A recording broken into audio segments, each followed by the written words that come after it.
Ouais, c'est cool là en fait, Ronan. Ouais. Là, je pense que le spot il est parfait.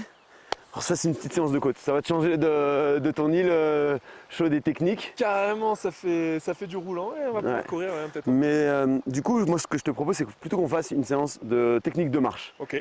Alors, il y a évidemment différentes techniques de marche, mais il y a un point qu'on néglige souvent, c'est le grand pas pour activer justement le fessier. Et c'est encore plus important pour toi qui habites à La Réunion, qui avait la petite technique de petit pas, là, je me rappelle bien. Du coup, si ça te va, on va descendre et on va faire une petite technique, séance technique de grand pas. Avec plaisir. Ça va ? Allez, go! Ouais, du coup, Seb, c'est vrai que moi en montée, j'avais tendance à marcher comme je cours. Ouais. Tu vois, avec des petits pas, essayer d'être un peu dynamique, un peu court, essayer d'enchaîner pas mal. Mais je vois que ça me demande quand même pas mal d'énergie. Ça te coûte de l'énergie parce que tu essaies de bénéficier de ton stiffness alors que tu n'en as plus, parce que c'est de la marche. C'est clair. Et auquel cas, alors moi ce que je te propose, c'est de faire du travail où tu vas être obligatoirement penché vers l'avant, vraiment où tu vas t'obliger à faire un grand pas. Alors c'est pas du tout ce qu'on va vouloir en course, mais pour solliciter vraiment fortement ton fessier. Okay. Et du coup, tu vas voir, on va le faire avec différents angles de travail et je pense que ça pourrait être intéressant. Okay. On se fait ça? Ouais, super. Go!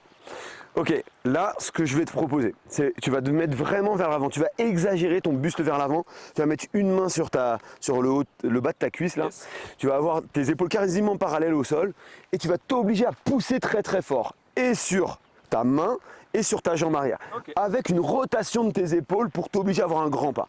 Voilà. Alors sans faire la fente, parce que je sais que tu aimes le renfort, mais sans faire la fente. Ouais, essaie d'aller chercher encore un peu plus loin.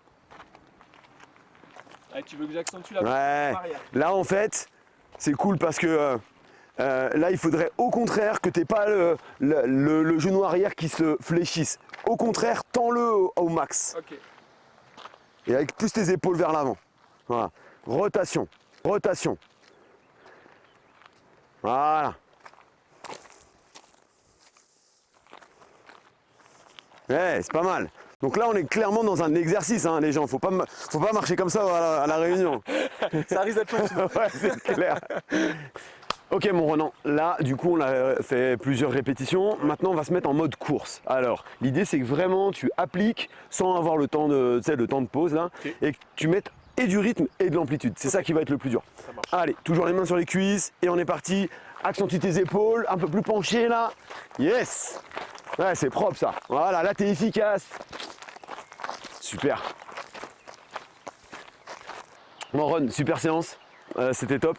Évidemment, il y a différentes techniques de marche et celle-là, elle a l'avantage d'aller travailler le fessier. Donc ce qui nous importe quand tu marches, c'est d'aller solliciter le muscle locomoteur, c'est le fessier. Donc quand tu fais ça, après tu peux varier tes techniques de marche, mais au moins avec ça, tu seras ok.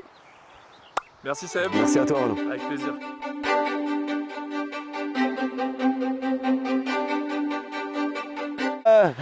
Tu veux que j'ai la réticule vraiment? Plus plate de l'autre. Ouais, c'est vrai. C'est pentu, c'est pentu. On peut redescendre un peu si tu veux.